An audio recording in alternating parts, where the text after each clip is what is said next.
Welcome back to Just Chattin', and this is the series of videos we do on Thursday and Sunday evenings just for our own entertainment. There's my boy. He hasn't been around for a while when I've been doing videos, but I think maybe it's just summertime and he's feeling sluggish and lazy. Anyway, I did want you to get a peek. So, today we've got a whole potpourri of topics, and we are going to start with one that is very near and dear to my own heart. So, when we come back, we'll get to it.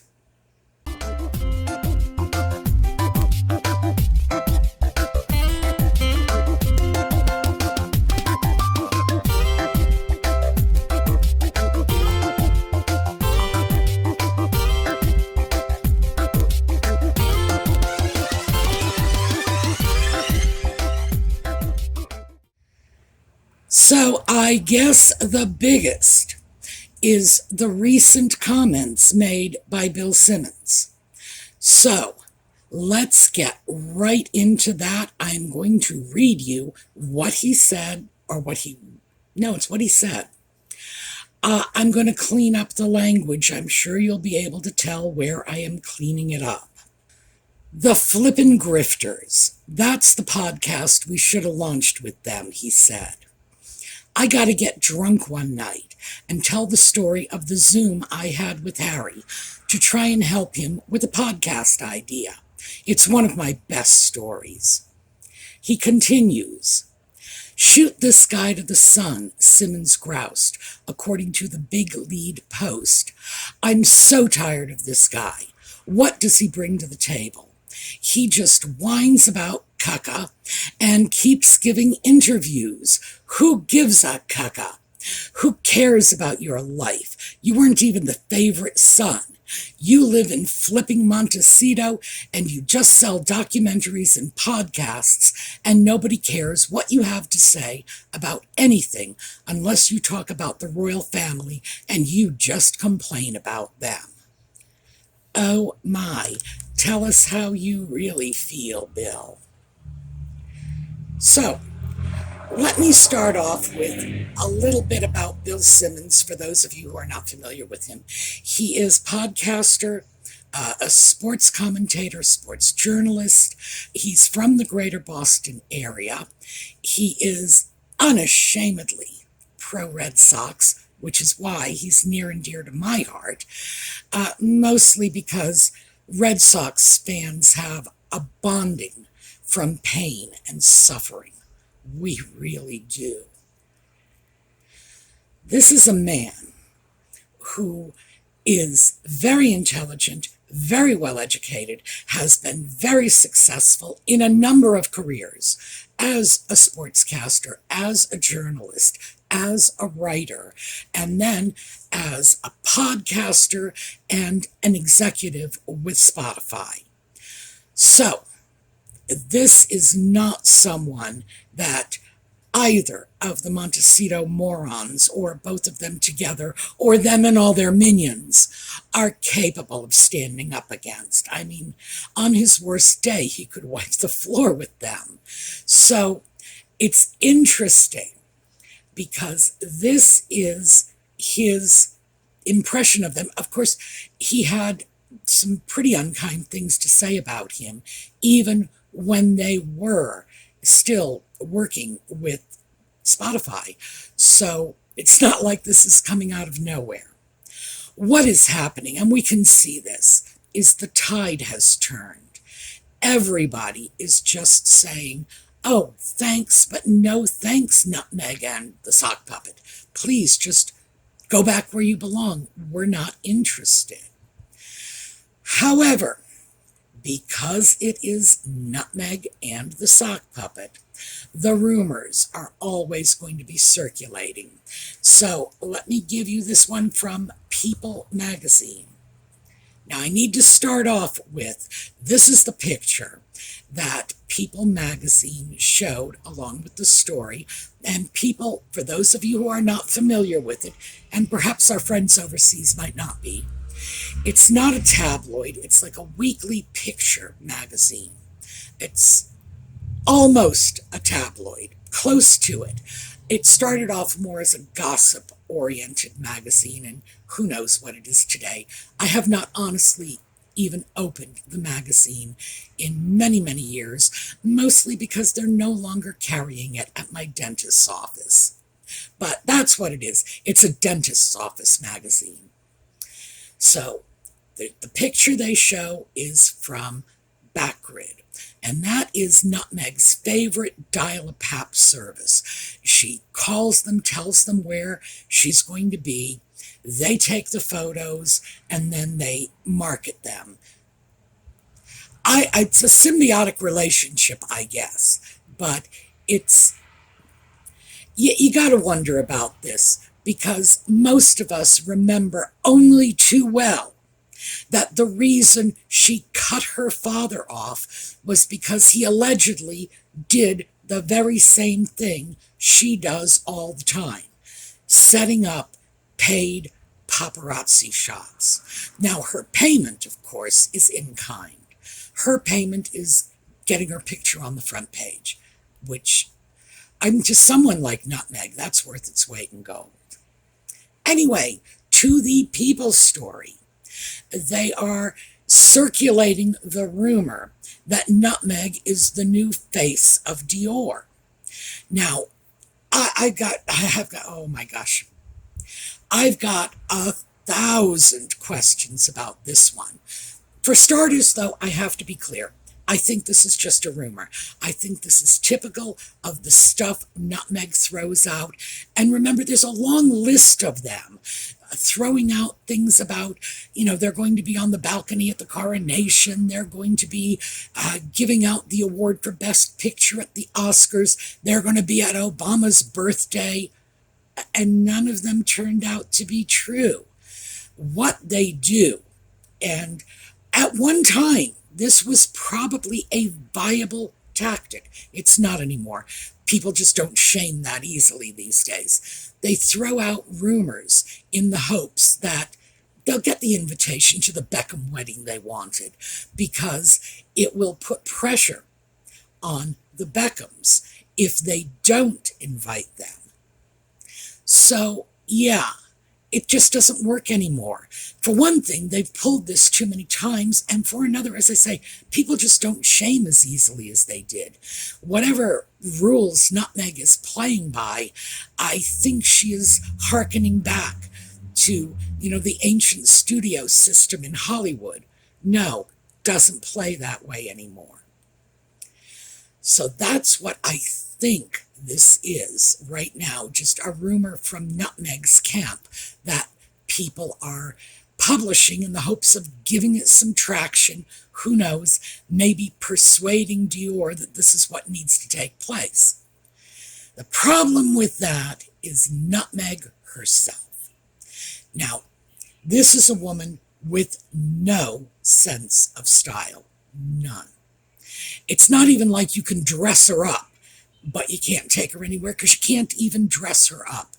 You put this woman in fabulous, wonderfully expensive clothing, and she still looks like an unmade bed.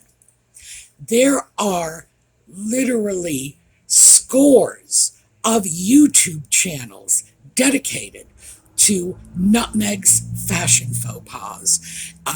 And it's like the very idea that there is this entire subgenre of YouTube channel dedicated to Nutmeg's dress sense is bizarre to me, because there is no dress sense. So we're talking about channels devoted to something that is utterly non-existent. But there really is. Just do a quick search on YouTube and you will see channel after channel after channel. And it's like Nutmeg's worst fashion failures, Nutmeg's worst fashion failures this week. This is not a woman who should be touting anyone's clothing or even anyone's accessories. Maybe, I don't know the extent of Dior's cosmetics line. I know they have one. It's not a favorite brand of mine, so I don't know what they have in their line. Cosmetics, maybe, because Lord knows the person we see on the camera is a far cry from the person we have seen minus the makeup. So in that case, she might actually be a good spokesperson. It's like, this is me before, this is me after. Wow. But clothing, no, no, because she can't work with designers and fashion coordinators. We know this. She wants to be her own stylist. So if someone says to her, we need to do it this way, it's like, no, because it's her way or the highway. And I find it very hard to believe that any of Dior's top designers are going to be taking orders from an airheaded little former D-list actress. No. Especially when these are the same people who are dressing legitimate stars. Are they going to take her opinions into consideration when it comes to their design work? Well, heavens, I hope not. Wow. So, I don't really believe this one. I'll believe it when I see it. Makeup, maybe, maybe. In fact, as I say, I think she should be the poster girl for what cosmetics and a boatload of plastic surgery, not to mention a live-in hairdresser, can do for you. No question there. But fashion, oh my, no. So, with that, let's move on to the next little one, and this is a little one.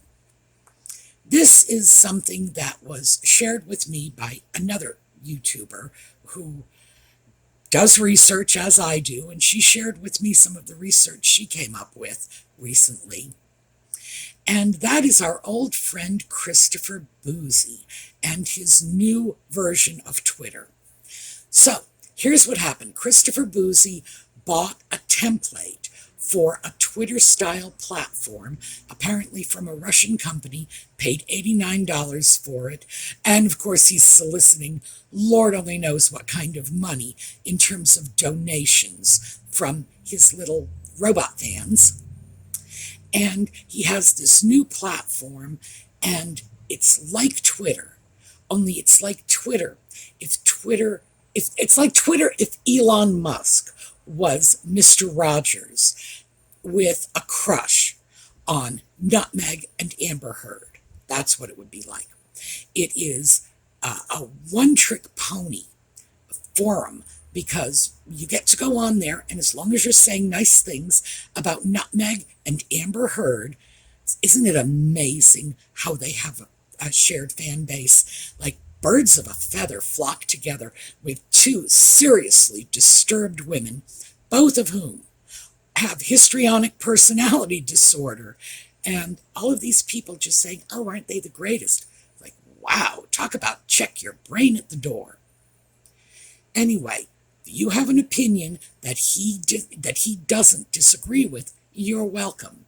One of the journalists covering this had described it as an echo chamber and said he doesn't think that it's going to have any kind of impact on an open discussion format like Twitter, where people can engage, where you can hear many different ideas and many different points of view. In this case, you got to be carrying that I love you Amber or I love you Nutmeg placard, or you don't get to play. That one was interesting. I am going to continue to follow along on that. Oh, and I should mention this. I've mentioned this in other videos, but I should mention it now. Christopher Boozy was paid by both Nutmeg and Amber Heard to skew skew the results for them, who knows? It wouldn't be the only time Nutmeg has ever cooked the books, because I think in the wake of the dismissal from Spotify, it's pretty clear that they were cooking the numbers on her Archetypes podcast. We all thought it at the time, but we couldn't access their raw data, so nobody could prove it. I would say they've just proven it for us. So, oh, and if you want to see the proof that Boozy was indeed paid by both Amber Heard and by Nutmeg, go check out Nate the lawyer's videos, because he has screenshots of this stuff. So, all right, back to where we were. All right. Harry is really starting to look like somebody who's been hung out to dry. The pictures of Harry lately have been of a man who appears angry, dispirited, and rather stressed out. He and Nutmeg were not invited to the Trooping of the Colors. That's pretty clear. There was all of this talk for at least 2 weeks in advance that they were not going to be invited. So I think we can take this one to the bank. We can say, over, done with, there's Trooping of the Colors, they were not there, and Buckingham Palace never said they were invited. So if they had been invited and declined the invitation, they would certainly have thrown that out to the media rather than allow the story that they were never invited in the first place to stand. That's going to hurt them badly, because their entire brand is based on their connection with a family that is no longer inviting them to Sunday dinner. Ouch. So I would have to say that is absolutely significant. Well, I think one of the things I really want to do, because I want to close this video off a little early. Today is Father's Day. Happy Father's Day to all the fathers out there. Happy Father's Day to all of the uncles and the grandfathers and the mothers who are by themselves and acting as fathers, or the mothers who are in a domestic partnership in which mommy is daddy. It's like there are so many options out there these days. I'm starting to really feel like Mother's Day and Father's Day are starting to become a little exclusionary. And before you all write in and say, oh, Sue, you're getting so politically correct, I had a friend throughout my childhood, and he had 3 sisters.